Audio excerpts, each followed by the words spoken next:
भूतिया हवेली का रहस्य। अमित और उसके दोस्त हमेशा नई जगहों पर घूमने का शौक रखते थे।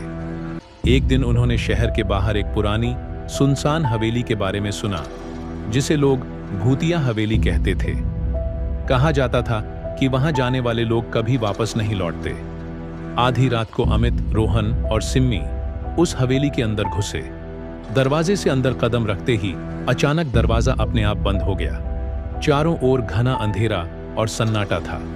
तभी किसी के कदमों की आवाज आई। तीनों के दिल तेजी से धड़कने लगे। अमित ने मोबाइल की फ्लैशलाइट जलाई और देखा कि दीवारों पर अजीब से चित्र बने थे। तभी अचानक एक पुरानी अलमारी अपने आप खुली और उसके अंदर से एक डायरी गिरी। डायरी में लिखा था, जो इस रहस्य को जानना चाहेगा वो फिर इस दुनिया में नहीं रहेगा। इतना पढ़ते ही हवा तेज हो गई, खिड़कियां जोर जोर से हिलने लगी और किसी की धीमी धीमी हंसी सुनाई देने लगी। रोहन डर से चिल्लाने लगा, लेकिन अमित ने हिम्मत रखी और डायरी के अगले पन्ने पलटे। उसमें हवेली के मालिक का नाम लिखा था, राजा विक्रम सिंह, जो 100 साल पहले गायब हो गए थे। तभी एक परछाई तेजी से उनके सामने आई और बोली, तुम्हें सच जानना है तो तहखाने में जाओ। अब क्या होगा? हवेली के तहखाने में क्या छुपा था? क्या तीनों सही सलामत बाहर निकल पाएंगे, या फिर हवेली की डरावनी कहानियां सच साबित होंगी? अमित, रोहन और सिम्मी घबराए हुए थे, लेकिन उनके अंदर का रोमांच उन्हें तहखाने तक खींच लाया। उन्होंने हिम्मत जुटाकर हवेली के बीचों बीच बने पुराने लकड़ी के दरवाजे को खोला। जैसे ही वे नीचे उतरे, सीढ़ियां चरमराने लगीं और एक अजीब सी ठंडी हवा उनके चेहरे से टकराई। तहखाने में पहुंचते ही उन्होंने देखा कि वहां एक बड़ा सा ताबूत रखा था। ताबूत के पास एक और पुरानी किताब रखी थी, जिस पर लिखा था, जो मुझे जगाएगा वो शापित होगा।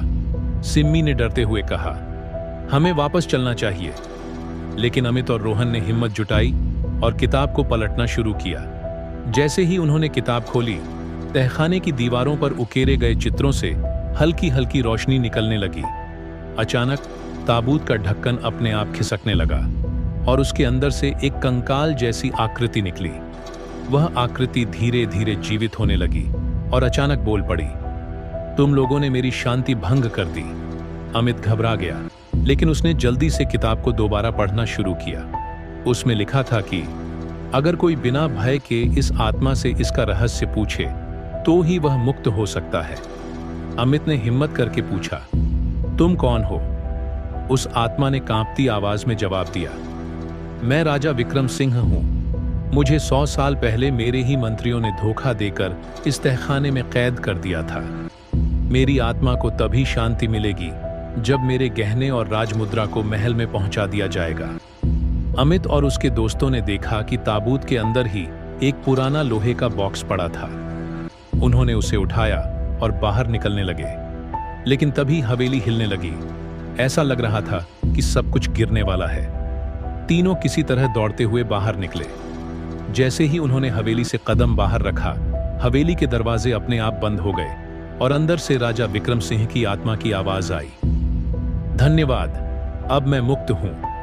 अगले दिन अमित ने वह बॉक्स राजा विक्रम सिंह के पुराने महल में पहुंचा दिया।